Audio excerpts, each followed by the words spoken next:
In this video, we're going to be taking a closer look at how Umango can solve your accounts payable challenges within your business. So you'll see here that I've actually got Umango in a web browser here. So this means that anyone within the organization can log into Umango. I'm going to log in as Drew, who's a member of staff here. And they're based on their login credentials, they're going to be part of their duties is processing invoices. So document drop, I'm simply dragging my files for processing within my web browser session in Umango.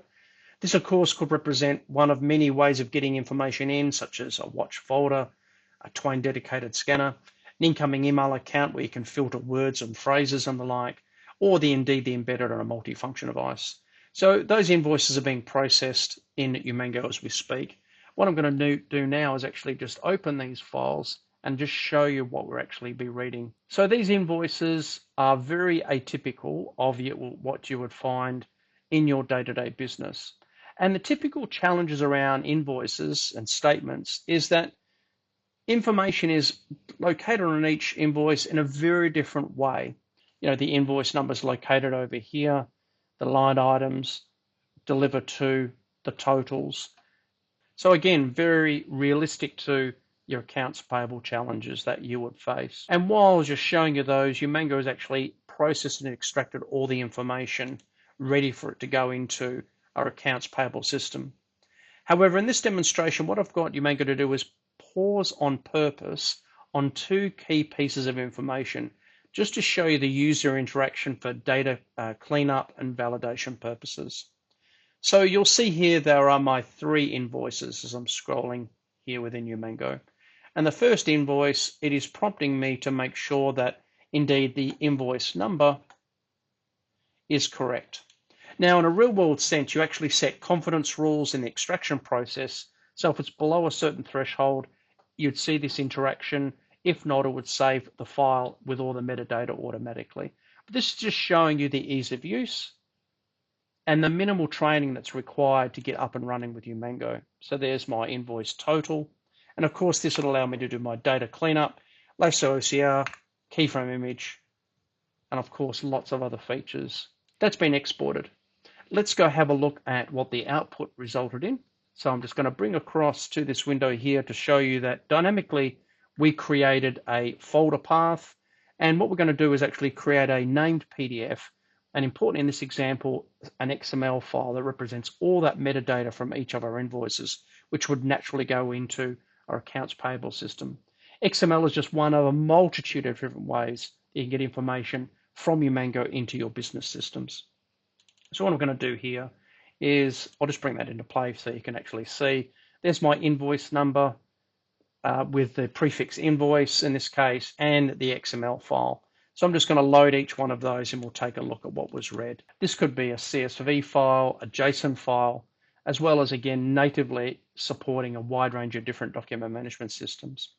But you'll see straight away that we've captured the invoice ID, who the Umango user was that actually processed the invoices in this example, where services bring wholesale food, the date, the line items, the quantities, the unit prices, and the taxes. We could even do a check if there's indeed a signature in a panel or not.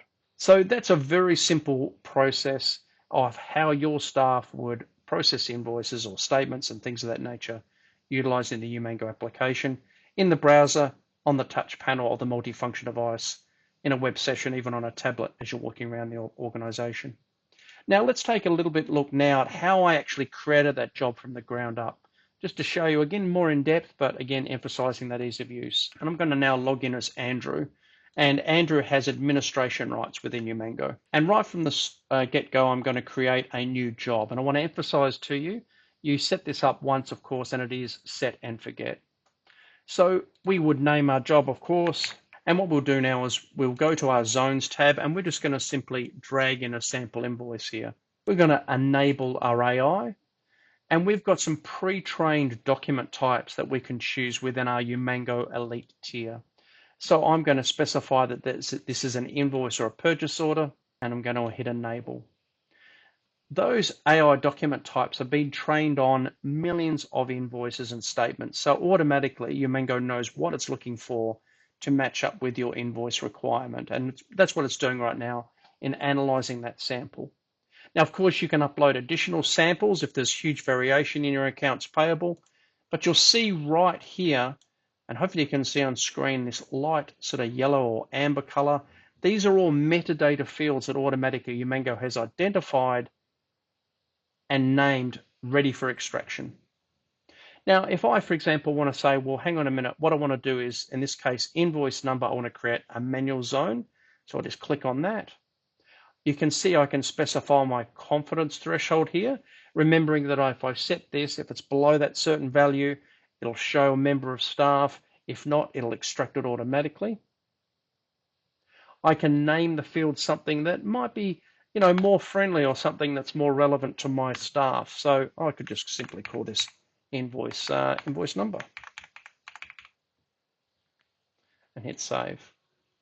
And you'll see now I have a field here that again is an option for that validation that you saw when Drew was logged in and doing the accounts payable. Umango supports a huge range of different export methods. But what I'm going to do here is I'm actually going to use our merge text connector. It's a bit of a favorite of mine. And let's just specify first off the location of where this information is going to go. I can create subfolders. And by the way, any of these fields that you see this blue dotted line, it's called a merge field. And I just start typing and all the metadata available fields are immediately listed for me to choose from, as well as system variables. So you know what, I might just call this subfolder based on, I don't know, the invoice number. And I can do that. And I could even do something like today's date. Now, this is where I mention around the huge range of different data types that Umango can export into. So you'll see here there's a wide range. I might want to create XML, for example. And what I can do here, I can just hit the magic populate button and automatically all my XML with all my different fields or metadata fields within that job are readily available and has been populated for me to use. Now here's where you could also paste in a sample XML file from your accounts payable system, the structure that it's looking for.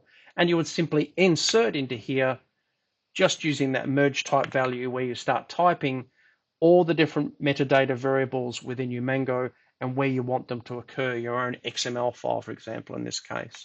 You now specify your image file type here. You'll see they've got a wide range of different document files types that are supported. Let's specify the name of the file again, just as, I don't know, invoice number. And I can use the fixed word invoice and underscore at the beginning of it, for example. So this is going to have invoice and the dynamic invoice number of invoice as the file name automatically.